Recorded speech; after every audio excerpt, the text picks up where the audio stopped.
అందరికీ నమస్తే అండి. వైఎస్ఆర్ కాంగ్రెస్ పార్టీ వాళ్ళు అందరూ ఊహించినట్టుగానే, ఆ పార్టీ అనుకున్నట్టుగానే,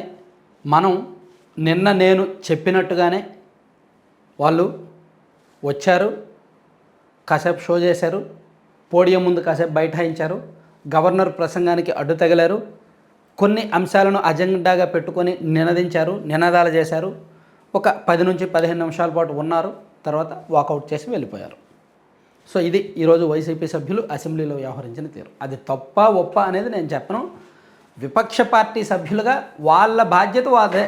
ఇప్పుడు గవర్నర్ గారు చెప్తున్నప్పుడు ప్రభుత్వం పనితీరు బాగుంది, సూపర్ 6 ఇచ్చేసాము, సో అద్భుతంగా ఉంది, రైతులు బాగున్నారు, మహిళలు బాగున్నారు, అందరికీ పథకాలు అందుతున్నాయి, ఉద్యోగాలు ఇచ్చేస్తున్నాము, అంత బాగుంది ఇంత బాగుందని గవర్నర్ గారు చెప్తున్నప్పుడు ప్రభుత్వ అనుకూల సభ్యులు కేరింతలు కొట్టవచ్చు, బల్లలు చరచొచ్చు కాక, కానీ ప్రభుత్వం వ్యతిరేకంగా ఉన్న విపక్ష సభ్యులు ఎలా ఆమోదిస్తారు? పైగా ఇక్కడ ఈరోజు వైసీపీ వాళ్ళు వచ్చింది కొన్ని పర్టికులర్ సబ్జెక్టుల మీద చర్చ జరగాలి. రాష్ట్రంలో శాంతి భద్రతలు బాలేవు, అండ్ మెడికల్ కాలేజీలు ప్రైవేటీకరణ ఆపాలి, పీపీపీ రద్దు చేయాలి, ప్రైవేటీకరణ వద్దు,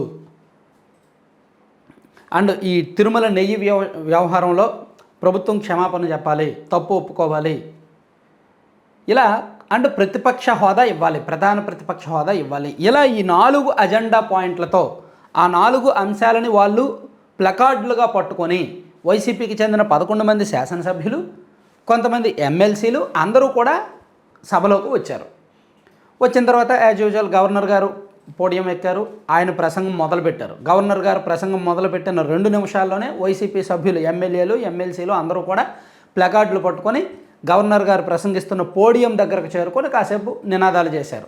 శాంతి భద్రతలు కాపాడాలి, ప్రధాన ప్రతిపక్ష నేత హోదా ఇవ్వాలి, అది ఇదని వాళ్ళు నినాదాలు చేసి ఆ తర్వాత ఈ సభ బాలేదు, గవర్నర్ గారు అన్ని అబద్ధాలు చెప్తున్నారు, ఈ సభ తీరు మాకు నచ్చలేదని చెప్పి సభ నుంచి వాకౌట్ చేశారు.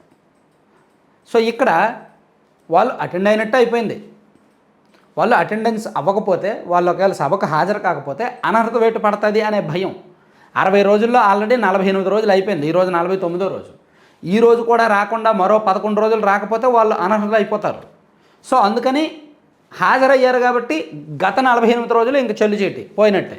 ఇక్కడ నుంచి ఈరోజు వచ్చారు కాబట్టి ఇక మీదట ఫ్రెష్గా 60 రోజులు కాబట్టి ఇంక 1 or 2 years రాకపోయినా పర్వాలా. అలా ఒక రకంగా వాళ్ళ పదవులు సేఫ్, అనర్హత వేటు పడదు. మరోవైపు గవర్నర్ గారు మాట్లాడుతున్న దాన్ని, ప్రజా సమస్యలను వైసీపీ ఏదైతే మొదటి నుంచి పట్టుకుందో కొన్ని అంశాలను మెడికల్ కాలేజీలు పీపీపీ విషయంలో వ్యతిరేకించడం కావచ్చు, శాంతి భద్రతల అంశంలో కావచ్చు, అండ్ ఇతర అంశాల్లో వైసీపీ వాళ్ళు ఏదైతే గట్టిగా పట్టుకున్నారో ఆ అంశాలను అసెంబ్లీ వేదికగా ప్లకార్డుల ద్వారా చూపించడం, లేవనెత్తడం వలన వాళ్ళ అజెండా, వాళ్ళ పాయింట్ పబ్లిక్లోకి వెళ్ళింది. అదే వాళ్ళు అసెంబ్లీకి వెళ్లకుండా వైసీపీ ఆఫీస్లోనో లేదంటే ఇంకెక్కడ అసెంబ్లీ బయటో మీడియాతో మాట్లాడితే అంత పాయింట్అవుట్ చేయరు, మీడియాలు కూడా అంత ఫోకస్ చేయవు. సో ఎప్పుడైనా అసెంబ్లీ జరుగుతున్నప్పుడు, అందులో గవర్నర్ గారు ప్రసంగిస్తున్నప్పుడు మీడియా ఫోకస్ అంతా గవర్నర్ ప్రసంగం మీదే ఉంటుంది. ఆ టైంలో ప్రతిపక్ష సభ్యులు ఏం చేశారు, ఎలా వ్యవహరించారు అనే దాన్ని బట్టే ఉంటుంది. సో ప్రతి చోట జరిగేదే గవర్నర్ గారు ప్రసంగించడం, దానికి ప్రతిపక్ష సభ్యులు ఈ విధంగా నినాదాలు, నిరసనలు చేయడం ప్రతి చోట జరిగేదే. కాకపోతే వైసీపీ వాళ్ళు అసెంబ్లీకి వెళ్ళడం కొత్త కాబట్టి, ఇన్నాళ్ళు వెళ్ళలేదు కాబట్టి, ఈరోజే వెళ్ళారు కాబట్టి ఎంతసేపు ఉంటారు, ఎటువంటి షో చేస్తారు, ఏమేమి అంశాలు లేవనెత్తారు అనే దాని మీద కాసేపు రకరకాల చర్చ జరిగింది. సో అందరూ అనుకున్నట్టే చేశారు. రేపటి నుంచి అసెంబ్లీకి రారు, వచ్చే అవకాశం లేదు.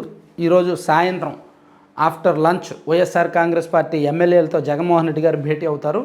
రేపటి నుంచి ఏం చేయాలి, మాక్ అసెంబ్లీ పెట్టాలా, లేదా కొంతమంది శాసనసభ్యులను పెద్దిరెడ్డి గారి ఆధ్వర్యంలో అసెంబ్లీకి పంపించాలా, లేదా ప్రజలకు ఇంకా వేరే రీతిలో ఏమైనా వివరించాలా అనేది మాట్లాడతారనమాట. ఈరోజు మధ్యాహ్నం 3 తర్వాత వైఎస్ఆర్సీపీ ఎమ్మెల్యేల మీటింగ్ ఉంది. మేబీ ఇప్పుడు కూడా అందుబాటులో ఉన్న వాళ్ళతో మాట్లాడుతున్నారు, ఎమ్మెల్సీలతోనూ వాళ్ళతోనూ. శాసన మండలికైతే ఎమ్మెల్సీలు వెళ్తారు. సో వాళ్ళు ఎటువంటి వ్యూహాలు అనుసరించాలనే దాన్ని కూడా ఈరోజు జగన్మోహన్ రెడ్డి గారు సూచనలు ఇవ్వబోతున్నారన్నమాట. సో కంటెంట్ చివరి వరకు చూసిన ప్రతి ఒక్కరికి ధన్యవాదాలు. కంటెంట్కి సంబంధం లేకుండా మీరు స్క్రీన్ మీద ఒక యాడ్ చూస్తున్నారు కదా, laddupalem.com. సో దీని యాడ్ ప్రత్యేకత ఏంటంటే, మీకు బయట ఎక్కడా దొరకని మిల్లెట్స్తోనూ, సీడ్స్తోనూ, డ్రై ఫ్రూట్స్తోనూ, నట్స్తోనూ ఇలా భిన్నమైన కంప్లీట్ హెల్దీ ఇంగ్రీడియంట్స్తో వీళ్ళు లడ్డూలు చేస్తారు, అండ్ హాట్ స్నాక్స్ చేస్తారు, హెల్దీ పౌడర్స్ చేస్తారు, అండ్ కారపళ్ళు, అంటే పాలల్లో వేసుకొని తాగడానికి డ్రై డేట్స్ పౌడర్ అని, తర్వాత ప్రోటీన్ పౌడర్ అని, ఏబీసీ పౌడర్ అని అవి ఉంటాయి. సో అలాగే నల్లేరు కారపొడి, ప్రోటీన్ కారపొడి, బి కాంప్లెక్స్ కారపొడి లాంటి హెల్దీ కారపొడులు ఉంటాయి. సో ఇవన్నీ మీకు కావాలి అనుకుంటే laddupalam.com సైట్ విజిట్ చేయండి, లేదా 9997839994 అనే నెంబర్కి వాట్సాప్లో మెసేజ్ పెట్టండి. Thank you.